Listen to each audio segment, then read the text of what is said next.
We are live. Well, hello, everybody. I hope everybody's had a nice chance to have dinner, and maybe you're sitting around with a cup of coffee or a nice glass of wine.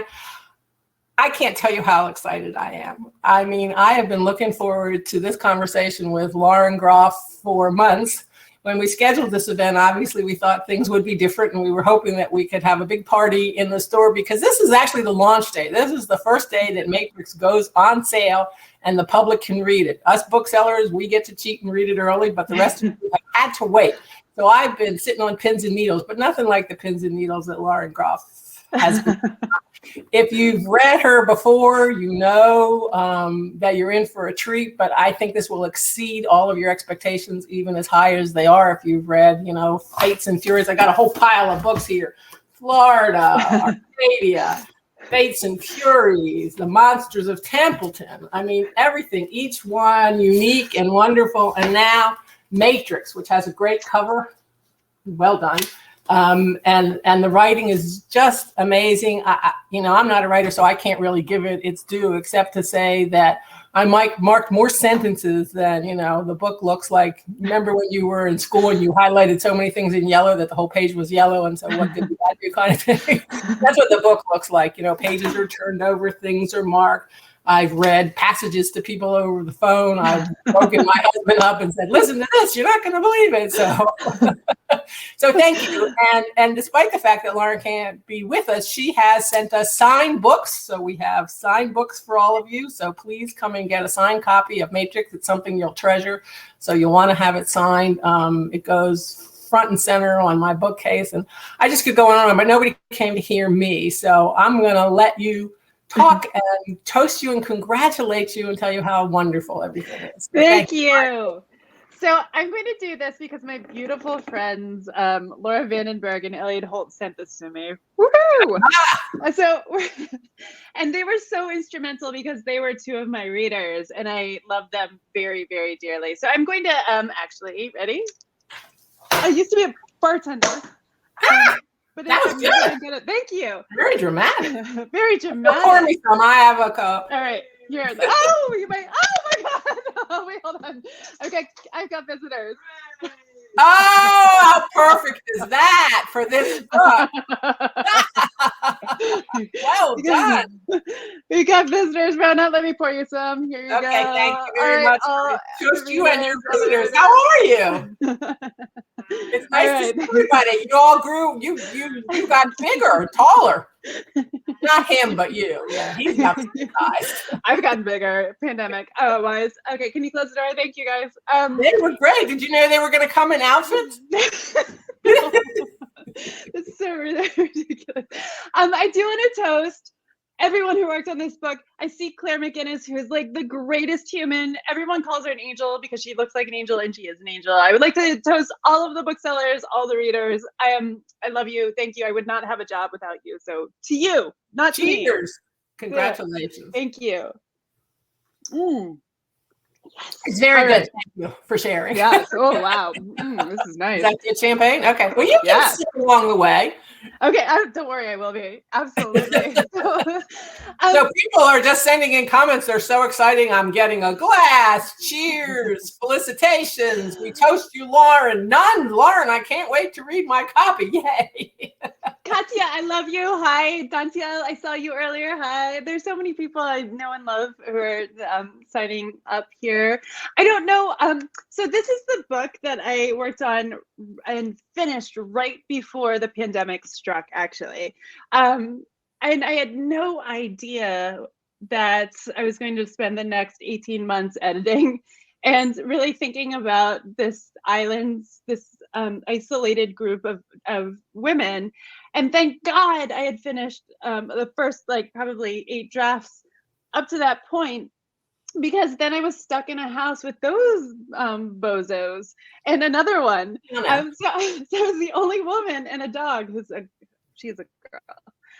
But those men were surrounding me, and my entire life was sort of dedicated to teaching my kids and trying to keep everything going. And so coming back to Laura, coming back to Matrix was my little shelter in the storm of the pandemic. So I'm very, very glad to share it with you all. So thank you. Well, thank you. I don't think we were talking before that people understand that you were finished writing this before the pandemic. The timeline in publishing is like painfully long.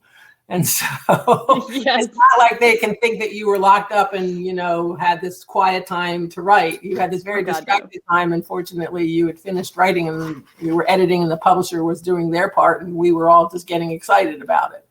Yeah, that's exactly what happens too. And because you read books, 6 months, a year before they actually come out. Is that right? Yeah, a couple months usually. I'm not that far ahead because I can't wait that long to sell it.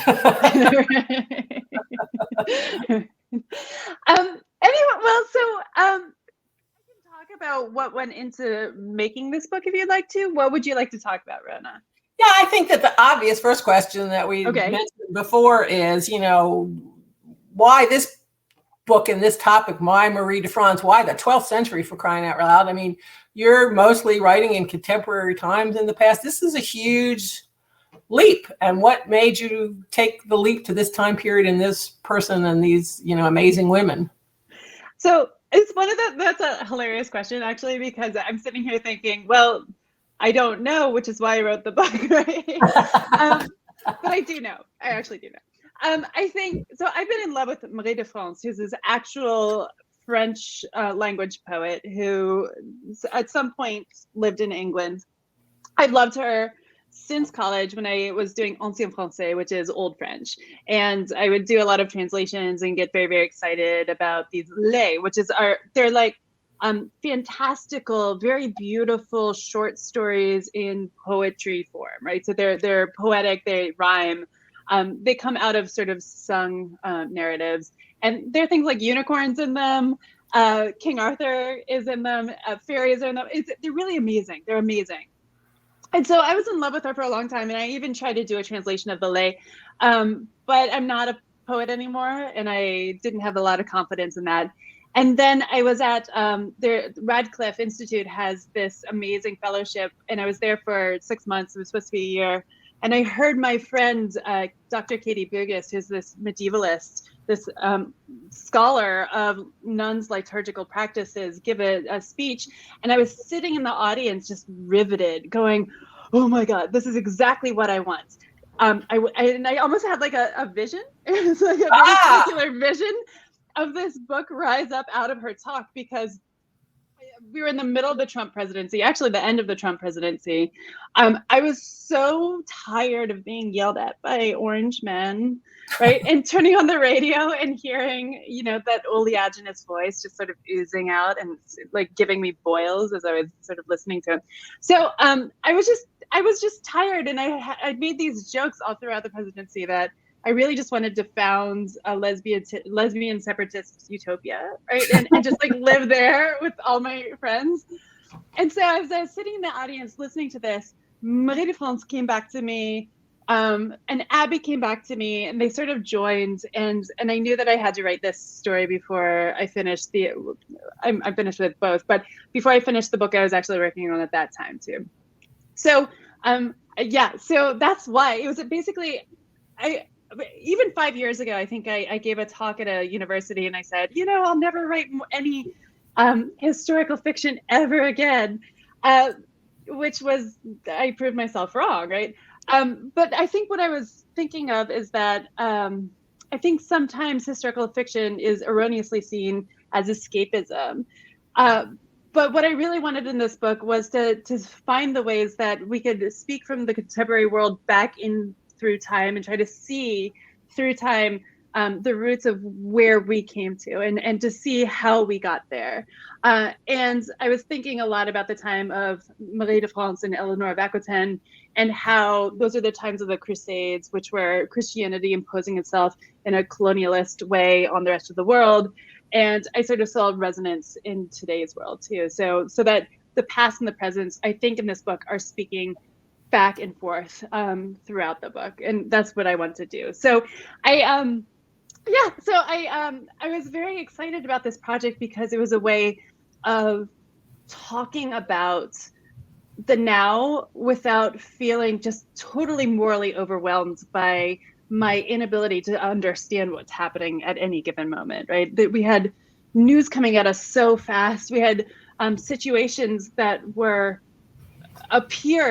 just very grave situations that appeared and then disappeared before we had time to digest them. And it felt like a profound moral issue that I wasn't able to sort of truly see the contemporary world as closely as I possibly wanted to. And so setting this in the past was a way of maybe taking a very long step back and being able to see the things I wanted to talk about from enough of a distance.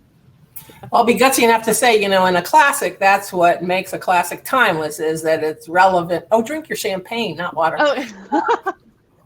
That it's relevant at all different times, and it resonates for different reasons, and you read it at different times and you get different things out of it. And I think that your book clearly resonates to our time.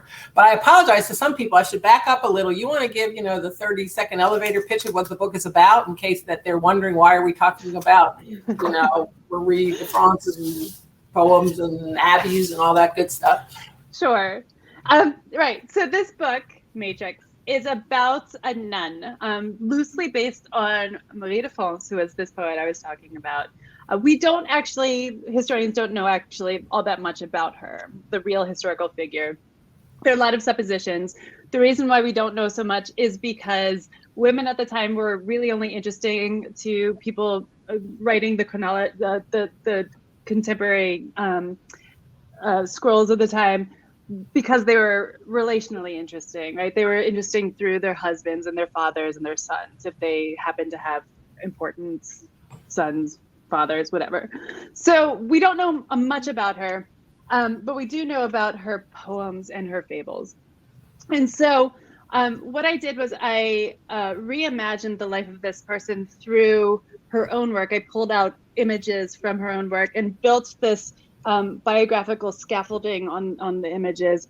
And then it's about this girl who gets cast out of the court of Eleanor of Aquitaine because she's an illegitimate sister of Henry II, who is Eleanor of Aquitaine's second husband. And she's not marriageable because she's really rough and she likes to sword fight, and she says what's on her mind, and she's just a tough customer. And so instead they send her to this abbey to take over, because the abbey is suffering, and she's literate and she's numerate and she's run an estate before, and so she knows how to do that.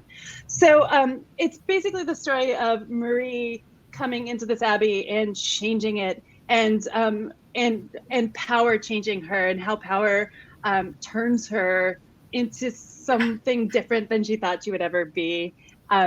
Is that good enough? Here, you go on. You tell people what this book's about. No, I think that's perfect. I mean, I think she goes and she finds this, and it's not giving anything away. She finds this suffering place of people who are starving and women who are miserable. And that was one of the lines I told you I love so much, when she discovers that there's this whole side of bacon in the cellar, and they're like, we can't eat that. And she's like, I don't think I can go through this without the consolation of bacon. I like the notion of a consolation of bacon. That's sort of very apropos for the pandemic. We all need a consolation of bacon, although there are more beautiful phrases in there.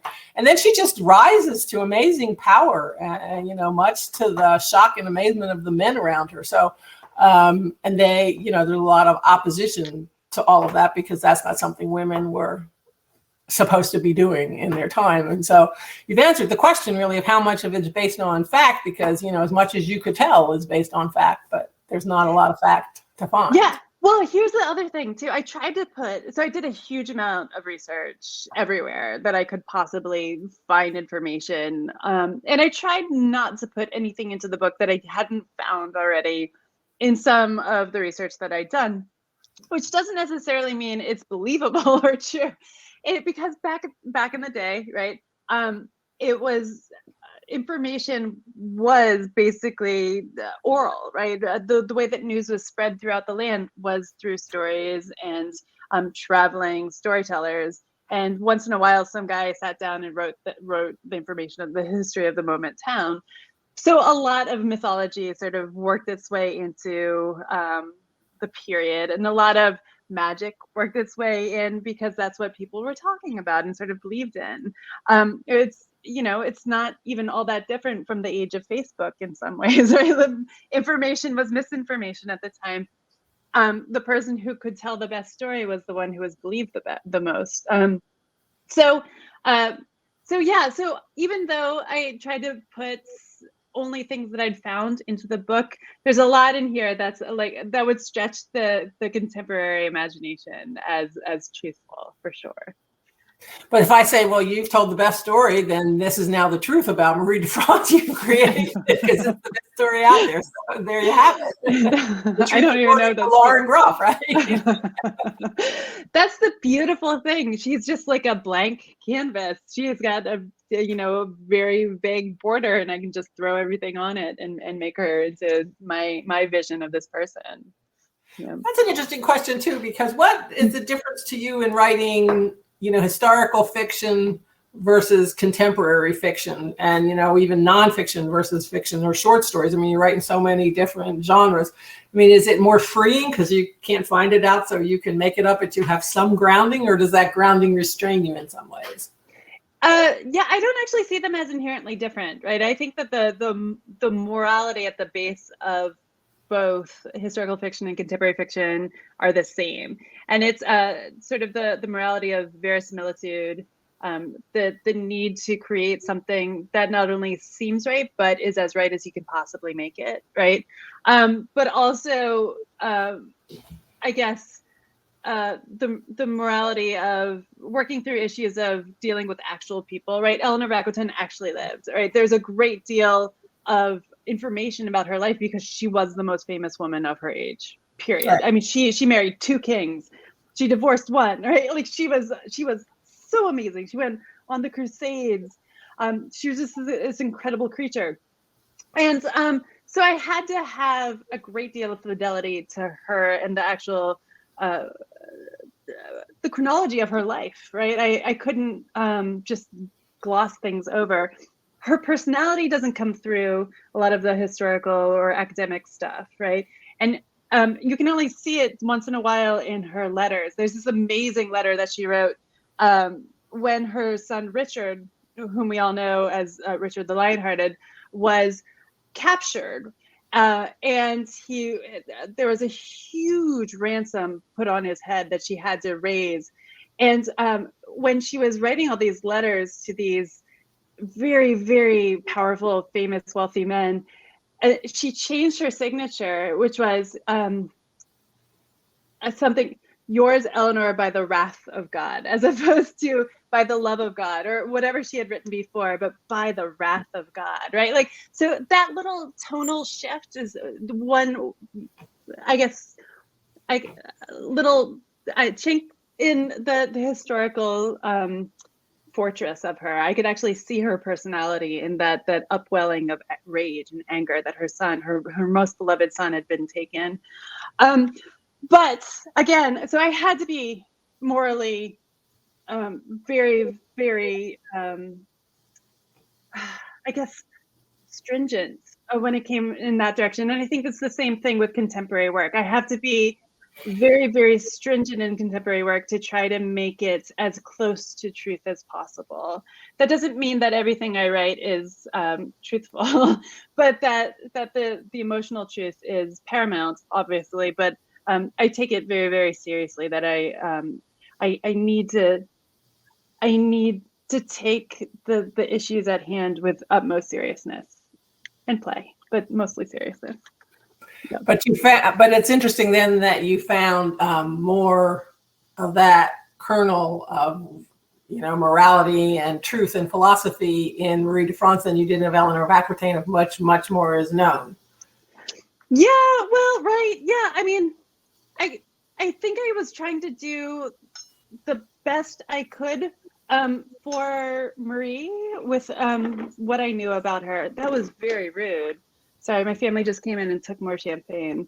Oh, I think that's very smart. You have a very smart family. Here's to them. Not great. Sorry, everyone. Yeah, I lost my point. No, I think that I did the best I could toward Marie. I made suppositions that I thought were as moral as possible, knowing that I really had no way of knowing whether or not my suppositions were true. Yeah. So most of your books do have a focus on women. Do And they? so, Well, Arcadia is about a man named Bits, and Monsters is pretty mixed. Some of my short stories are about men, but I think I don't mean to pigeonhole you. So maybe I should word it differently. So this book is clearly about a community of women, and in addition to Marie de France being so amazingly fascinating and layered and complex, the relationships between and among these women is also very layered and complex. And so I think that that's fascinating. And you mentioned during the pandemic that you envisioned this lesbian community where all the men would just go away and leave you alone and not come taunt you. So there's 2 points in that is why the focus on the women and what is the, that's that amazing parallel. I mean, we're all in isolation and they're in an abbey. You can't be more isolated than in an abbey, and you can't talk certain parts of the day. I mean, it's pretty isolating, and they got a moat and, ditches around them and everything. So. Mm-hmm. So why women in this one is primarily because I love women. I had to write about an abbey, and I didn't want it to make it a mixed abbey, just because I think that one of the things I was really, really interested in is the idea of female power, and the way that female power, the differences in the way that female power maybe manifests, and expectations that are just innate and or maybe not innate, but are given to people because of the society in which they live. So Marie, for instance, as she's growing more powerful through the course of the abbey's, I think, many years that she is the prioress and then the abbess, she starts to behave in ways that I think that the younger version of herself would not have condoned, because the power that she wants to retain and grow can't grow the way that she wants to if she's sort of acting as gently as she in the past would like to. So she, for instance, keeps many of her nuns ignorant because as soon as you can read, you have a differing internal landscape, right? You have an ability to reframe a lot of ideas in received ideas with your own ideas, right? So everything shifts just a little bit on the inside. And so she keeps her nuns reading, and the ones who do read aloud, because that she wants privacy only for herself. In an abbey, and especially a medieval abbey, there was almost no privacy whatsoever, and it became the prerogative of her. And she claimed it, even though she shouldn't have it, and she sort of kept it very, very safe, and she wouldn't let anyone else have it. So she does a lot of things when power comes that you wouldn't necessarily condone.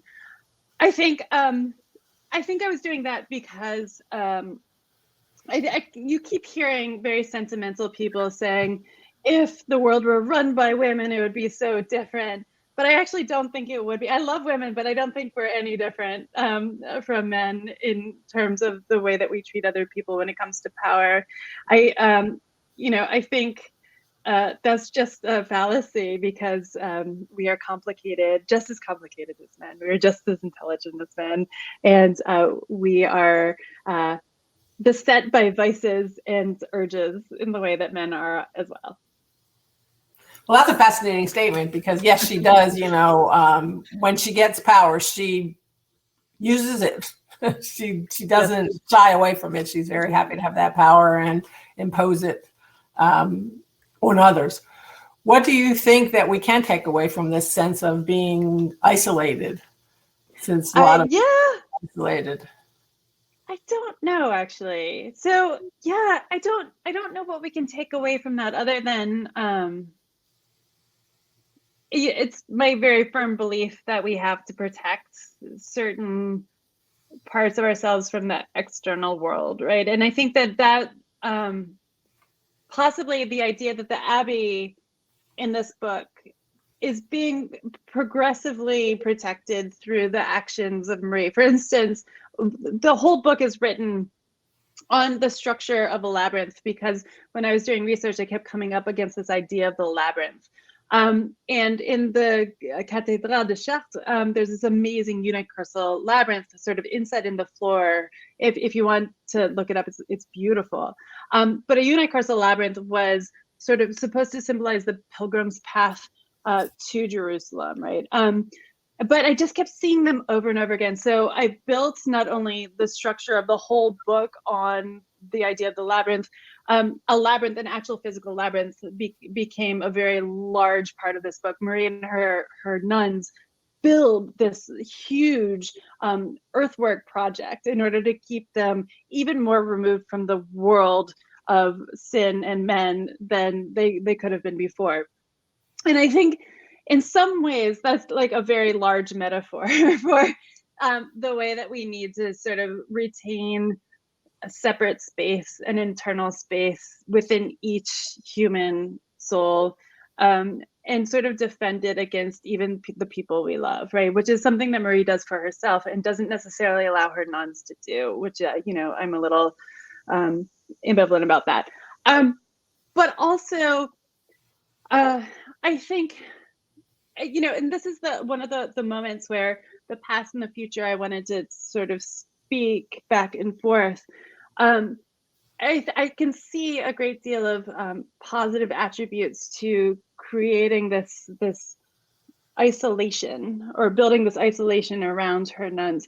At the same time, it means that they have no recourse, right? If they want to leave, they absolutely cannot. They can't now physically, not just because they were given to the abbey or they took vows, right? And it's their vocation, but now they can't. And even a lot of the non-professed women in the abbey, the servants, can't get out either, right? No. And so it's this give and take, this push and pull of protection and almost being trapped, right? And that's a running theme throughout the book. This feeling that the strictures around us are both a cage and the way that we keep ourselves safe, right? It's like the hierarchies of the church at the time were both, right? They were a cage and protection. And so there's this, throughout the book, there's this push-pull between those two elements, you know, constantly. Wasn't that part of the way she keeps them under her power, is to offer them Yes. that safety? You know, she's convinced them in a way that they can't make it in the outside world, and has made it impossible to leave. So yeah, she wasn't wrong. I mean, basically, if you were a woman whose family rejected you at the time, you were either a nun or a prostitute, right? And so, I mean, that was the life of freedom, prostitution at the time, but it was also very dangerous and scary. And I think if you're raised like a lot of these women were in relatively upper class homes, used to servants and everything, that was just impossible to imagine. So, you know, is there anything in your background that haunts this book? You know, anything in your religious background that you found, you know, reemerging, and you were either happy to see or just wanted to push away? Or well, yeah. I mean, when I was a kid, I was deeply fervent. My fervency for many years went in the direction of God, right? I was a Presbyterian, and we went to church every single Sunday, and it was like one of those endlessly long church services, you know, 3.5 hours of standing, sitting, and your woolen tights slowly creep down your legs until the crotch is between your knees and you're afraid of, like, yeah, it's exciting and fun. And you know, I don't know if I had an outlet for this like upwelling of passion. I mean, I was an enormous reader, but sort of self-directed. And so I would just go to the library 10-cent sale and buy all the books that looked interesting or like were aspirational, right? like all of Charles Dickens, as if I was going to read that in 4th grade, you know, and I love him. But so I turned to these ideas of God because it gave me, one, a feeling of security, right? And 2, feeling of rules. Like, again, we're talking about sort of the push-pull of that sense there. But it also to feel like you're not alone. I was a lonely child. I think maybe most writers are or were. But to think that like, there's always someone with me, right? There's always someone who cares, who's invested in me doing the right thing at all moments. It was something that I needed to believe in. I think there's a line in Matrix about how most people desire to be under the rule of a stronger entity, right? And it was definitely very, very real for me. I mean, I would go to sleep every single night imagining my body as a child curled up in like a vast palm of God's hand with all the other kids on the planet, right? This is like the thing that I thought of before I slept at night. So yeah, a lot of my childhood fervency went into this book, and the passion and the desire to not be alone went into this book.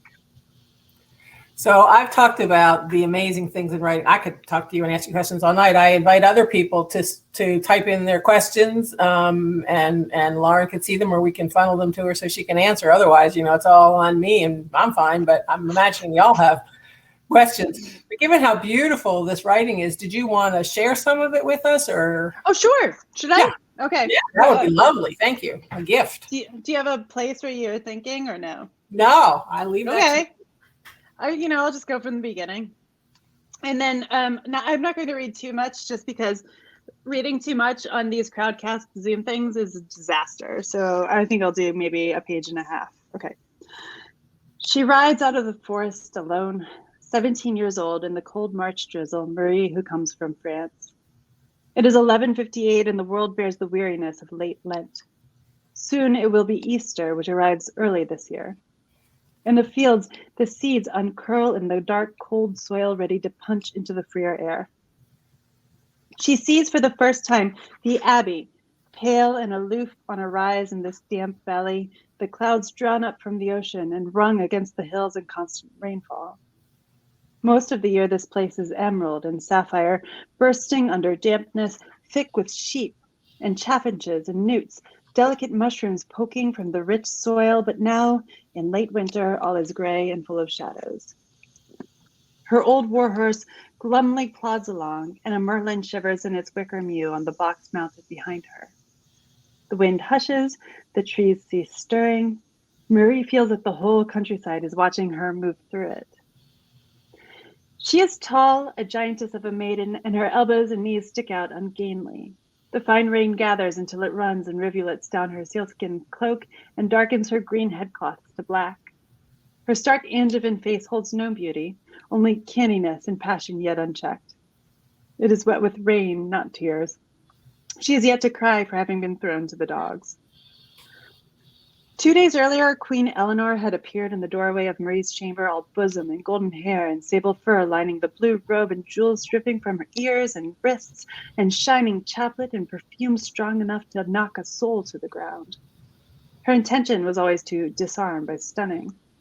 Her ladies stood behind her, hiding their smiles. Among these traitors was Marie's own half-sister, a bastardess sibling of the crown, just like Marie, the sum of errant paternal lusts. But the simpering creature, having understood the uses of popularity in the court, had blanched and run from Marie's attempts to befriend her. She would one day become a princess of the Welsh. Marie curtsied clumsily, and Eleanor glided into the room, her nostrils twitching. The queen said that she had news. Oh, what delightful news! What relief! She had just now received the papal dispensation. The poor horse had exploded its heart. It had galloped so fast to bring it here this morning. That, due to her, the queen's own efforts over these months, this poor illegitimate Marie from Norin-le-Men had at last been made prioress of a royal abbey. Wasn't that wonderful? Now at last they knew what to do with this odd half-sister to the crown. Now they had a use for Marie at last. The queen's heavily lined eyes rested on Marie for a moment, then moved to the high windows that overlooked the gardens, where the shutters were thrust open so Marie could stand on her toes and watch people walking outside. When Marie's mouth could move, she said thickly that she was grateful to the queen for the radiance of her attention, but oh no, she could not be a nun. She was unworthy, and besides, she had no godly vocation whatsoever in any way at all. Okay, there's Marie at the beginning, being sent off to the abbey, glum in the rain. on an old warhorse, just very, very sad. That's a great tease and a great introduction. Makes me wonder, since your language is always so lush, do you, when you are editing, do you read your words out loud to see how they sound and how they move around in your mouth? I do. You know, I got this tip actually from Charles Dickens, believe it or not, even though I was just sort of talking about him in not the most, I love him actually. But when he was writing his characters, he would stand in front of a mirror and just sort of like move his mouth until he saw the characters emerge. Oh. But so from that, I realized that actually like hearing yourself speak and hearing sort of the tone of the overall book, even, you know, the omniscient narrator as this book has, hearing that in the same voice is really important. And actually, if people here love audiobooks, I chose the audiobook narrator. She's amazing. What I really wanted was this person who had a very sort of dry, very British accent, but also had a really deep register, and was able to do humor in a way that sort of spun the humor and made it maybe sometimes much darker than it maybe even appears on the page. So she's this incredible actress. I'm so excited for people to listen to the audiobook too. Oh, cool. Because it makes a difference who reads a book. Oh my God, yes, absolutely. So we do have a question from Katya. Could you talk a little about what your research process looks like? Do you have any advice on how not to get sunk in the swamp of it? I do, Katya. I love Katya. We met at Tin House, I want to say. So I think the first thing to do is to go at it with all your might. Get every book, every article that seems pertinent and just immerse yourself, but only do it for a limited amount of time. This is just my advice. You know, whether or not you end up doing that is very different. This is the way that I work. So I get everything, I gather everything, and I go deep, really far, really fast, make a lot of notes in longhand, so that it actually, I retain in my memory and I don't sort of rely on it being on the computer. And then whether it's 2 months, 3 months, or 6 months, then at the end of that, I will completely stop. And that's when I have to start writing. And what happens, you know, and I think Katya knows, and maybe some other people know too, I do many, many drafts. And so my first draft is a very fast, very messy draft where I'm trying to call back into my adult buddy, the 8-year-old girl I was outside making like delightful mud pies, right? Like all I was doing was just like sort of building these weird, you know, little mud pies outside, you know, delighting in the tactile nature and the smells and the fact that I was doing something that was going to make me get yelled at by my parents. So that's the first draft. You're just like going in a rush of joy. And then at the end of the first draft, you understand what it is that you don't know, and the holes in your understanding of the world and of the historical world. And so then you can go back and you can fill those holes in. But I think having the spur of having to do it in a certain amount of time concentrates the research making process, right? So you don't end up going too far down rabbit holes that will not end up being fruitful. You go just far enough to be intrigued and to maybe for some of those to be pulled into the work. So it's this constant process of finding where the heat is, finding where the joy is, following that, and then stopping suddenly long before you think that you know enough, and then doing it, and then doing that over and over again, and then finally getting someone in who actually knows what you're talking about and telling you where you go wrong. So yeah, it's trial and error, but try to like make it fun for yourself to do all this. Do only the things that make it fun. So it's not original sin to stop. You can always go back and look again. Yeah. It just has a hole in it, right? Absolutely. And in fact, you know, when I finally get to the drafts where I'm trying to decipher my handwriting and put it on the computer, I'll often have to go back to the handwritten notes and try to decipher those in order to see if my notes correspond to what I remembered, because, you know, memory is so unbelievably flawed. that, I cannot keep all of the historical facts in my mind, and things definitely drift from reality between the drafts. There is, I don't know if you know Catherine Davis, the work of Catherine Davis. I think she's one of the great writers now. She wrote The Girl Who Trod on a Loaf. She wrote Duplex. But she wrote this one book called Versailles, which is one of my favorite works of historical fiction. And the way that she researched that book, it's astonishing. She didn't put anything into that book that she didn't actually remember. And so it's an amazing book. And so she actually went to Versailles and she counted the footsteps in, say, the Hall of Mirrors. I forget what it's called. I think it's the Hall of Mirrors. And so she would have to remember that in order to put it into the book. I think that's an amazing way to do it also. And whatever way works is the right way for you. But I do find, my writing process is constantly trying to build energy and then surfing the energy into shore. And so build, surf. And this is the way that I've come up with living my life. Well, clearly makes sense to you because you can see it in the energy in your answer. Marianne wants to know, have you imagined Marie as Geoffrey of Anjou's illegitimate daughter, not Matilda's, right? Oh yeah, absolutely. Geoffrey of Anjou's, yes. But Matilda's, she's in the book and she's a character, a very, very desiccated character at one point in the book. And I actually think that her personality is my favorite in the whole book. Count Geoffrey of Anjou and Men, who's that Matilda's husband. Yes. Yeah. Okay, so she's got that right. And Kenzie wants to know, for those without prior knowledge of Eleanor of Aquitaine or Marie, is there anything you would recommend reading ahead of time to get a taste, or do you recommend them going in without preconceived notions? I think either way is a good way. I do. If you already know basically who they are, actually, no, please go in without preconceived notions. Because as soon as I say what I'm about to say, you will never see one of the characters. No, I'm not going to say it. I'm not going to do it. There is an actress that I sort of modeled one character on, but I'm not going to say it. And she, that's it. But if you really want to know, send me an email and I will tell you. I think that after you read it, you may want to go do more because you'll get intrigued by these characters. And so that might be a fun way to do it. I wouldn't do it beforehand either. I think it's too much fun to let you take us on this trip. And that's part of the fun of reading a book, is to let the author take you on a journey and not try and pre-guess where it's supposed to go or what it's supposed to be. That's part of the joy.